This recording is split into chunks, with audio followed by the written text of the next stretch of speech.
Assalamualaikum warahmatullahi wabarakatuh. Perkenalkan, nama saya Irsa Nurhalisa, NIM 23 dari Kebidanan S1 semester 5 Universitas Muhammadiyah Purwokerto. Kali ini saya akan memberikan edukasi kepada pasien nifas tentang pola kebutuhan istirahat dan pola aktivitas bagi ibu nifas. Langsung saja ke videonya. Assalamualaikum Ibu. Waalaikumsalam. Sebelumnya, perkenalkan, nama saya Irsa. Kebetulan saya yang sedang bertugas pada pagi hari ini, yang melakukan kunjungan ke rumah Ibu. Sebelumnya, apa Ibu sehat? Alhamdulillah sehat. Sehat ya Bu, alhamdulillah Iya. ya. Nah, kemudian apa ada yang mau disampaikan ataukah ada keluhan?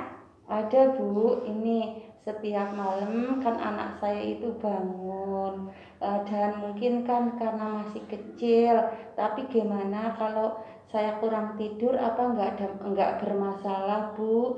Dan saya minta solusinya gimana kalau caranya biar saya nanti enggak kurang tidur dan bagaimana cara mengatasinya. Oke, baik. Jadi berdasarkan keluhan Ibu, nanti di sini saya akan menjelaskan mengenai edukasi tentang kebutuhan istirahat dan pola aktivitas pada ibu nifas ya Bu. Karena Ibu kan ibu nifas kemarin habis melahirkan. Iya.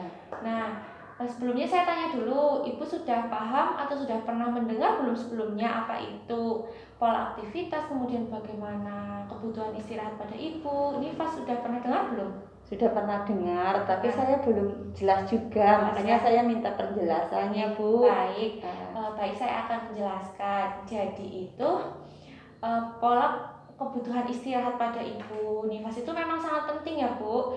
Jadi fungsinya itu memang sangat banyak. Manfaatnya yang pertama, mencegah ibu dalam kurang tidur karena beban kerja yang bertambah itu tadi.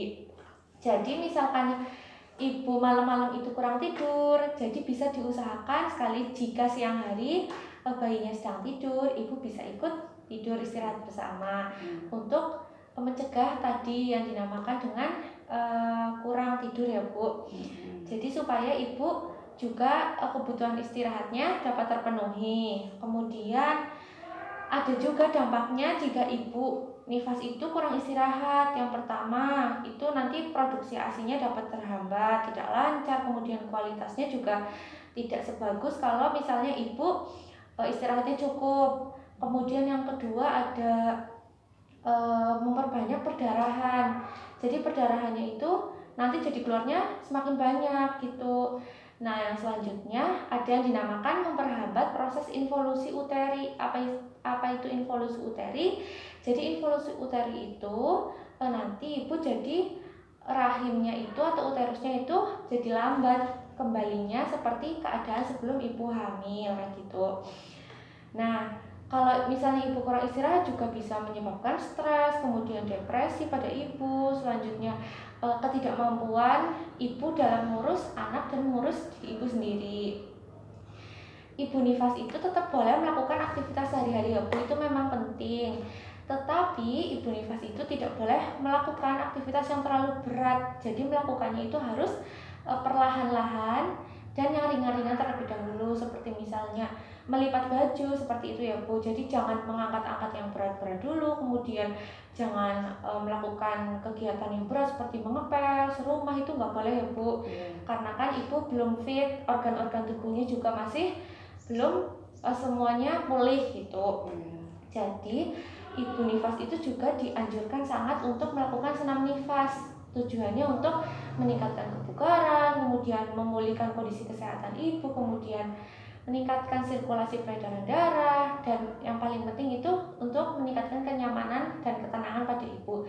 Selain senam nifas, ibu juga dapat melakukan hal-hal yang ibu sukai yang bisa membuat ibu nyaman, seperti misalnya sebelum hamil ibu suka jalan-jalan pagi, jalan-jalan kecil, itu boleh ya Bu, di sekitar rumah, keliling rumah seperti itu. Atau misalnya melakukan hal-hal yang ringan yang dapat membuat ibu merasa happy seperti itu.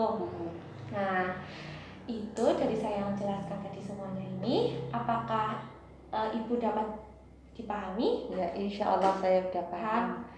Dan apa ada yang mau ditanyakan? Tidak.